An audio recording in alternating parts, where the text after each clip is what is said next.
Good morning, and thank you for watching this morning, wherever you are. As we continue to make our way through the mess that this last few months has been, many people are finally beginning to return back to work.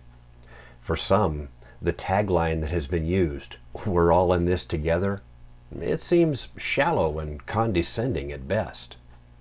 The truth is, yes, we are all in this, but this affects each of us differently. For some, they've been called on to work harder than ever. I'm thinking of like medical professionals and some of the first responders.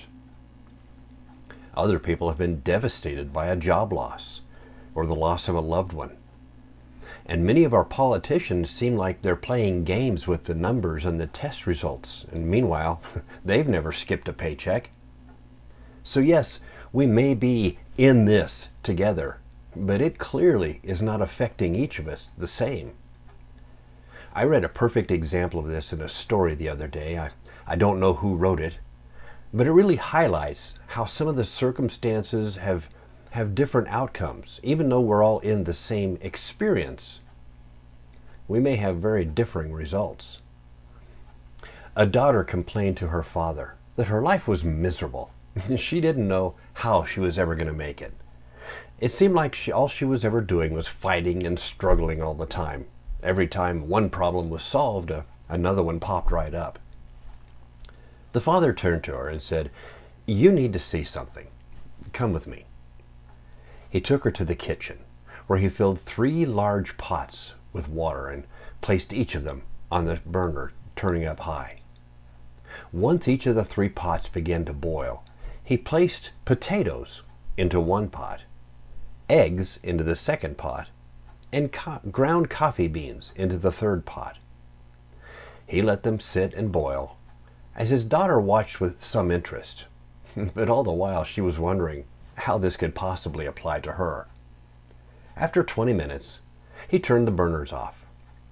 He took the potatoes out of the pot and placed them into a bowl.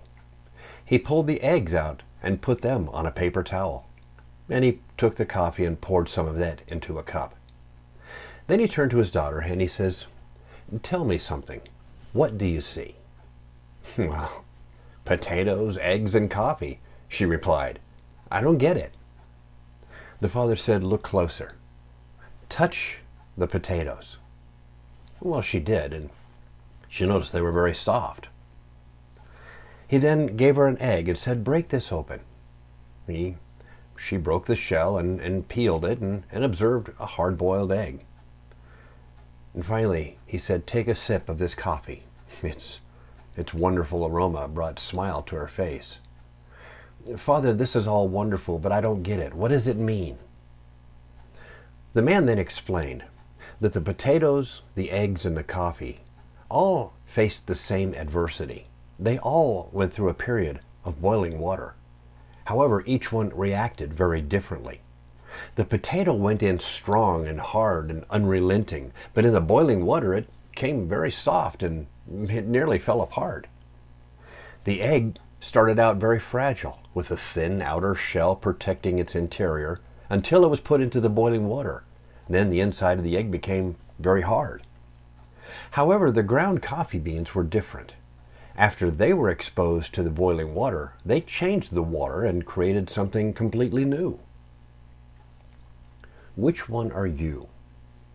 he asked his daughter. "When difficult times come around, how do you respond? Are you a potato, an egg, or a coffee bean?"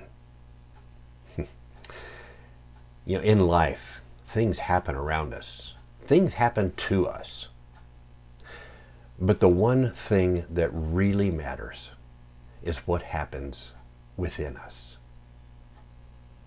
I pray that you have a blessed day today. Each morning, look to this Facebook page for more encouraging videos that'll help to lift your spirits. As always, I encourage you to leave a comment and feel free to share this video with your friends. Thank you, and God bless you as you go through your day today.